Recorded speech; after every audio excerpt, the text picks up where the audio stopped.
Well, hello there, and welcome back again to another piece of equipment that we have here at Larry's Rental.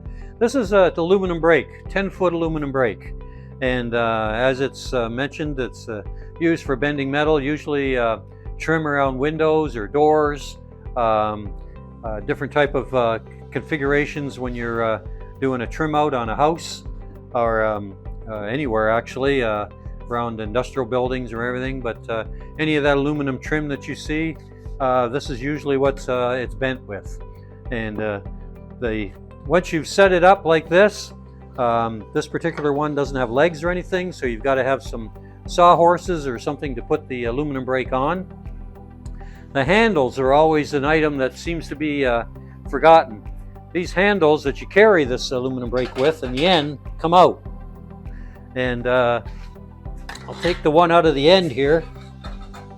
You slide them out, and this handle is what goes on for your braking, or used for the bending on these little stubs that are sticking out. These go on here, and the safety clip pin goes in. I have the pin here.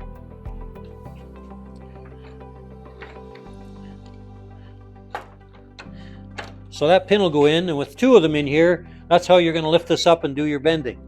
So a lot of times some people forget or don't know where the handles are. That's where they are, in the ends of the aluminum brake. Now it's standard aluminum that you'd get into a coil. Obviously comes in different colors and everything, flat stock. And what you would do is, all you're going to be doing is putting your metal in, clamping it with the top arm, and pulling the bottom arm up, which does the bend. And you can bend it in 90 degrees. You can take it out, rebend it in another position. There's sheets that you can get from your rental operator, or if you do a little bit of homework, you can see all the different shapes and configurations, J-grooves and everything that you'd use around the trim of a window or anything, or a door or that. And then you'd unclamp it and take it out. Now, bear in mind that this is an aluminum brake for thin aluminum material. It's not a metal brake. You don't start putting sheet metal in here to bend it. It's not for that purpose. Structure of this is all aluminum, so it's meant for lighter material. Good idea as well is when you do clamp and you want to cut something off, be careful. Everybody puts a utility knife in here and starts cutting across and starts cutting into the hinges. It does have a plastic trim there so that you don't mark your metal, but certainly be careful, or don't use a utility knife to be scarring your metal, because usually that's what people do, and then they start bending it like this so they can bend their material and cut their material off the aluminum brake.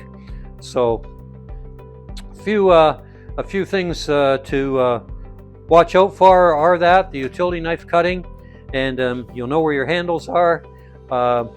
They're always usually adjusted at the rental stores, so they should clamp your material if they're adjusted properly, so that you can't move your material when you're ready to do it. The ends are usually the spot that get a little unadjusted sooner, because that's where a lot of people are doing their small stuff, down at the end of the aluminum brake. But do a little bit of education on yourself when you're going to use one of these, if you haven't used one before, and you'll find that this will make it a lot easier to bend your material and cap your windows and doors. So you can also put long sheets in the aluminum brake. Say you're doing a 8 or a 10-foot door trim on the side. You can put your whole sheet in and line it up. And of course, if you have two people, great. Or if you've got it snug in there, once you've clamped it, of course, straight, it's no problem. Then you can bend it to do your trim work.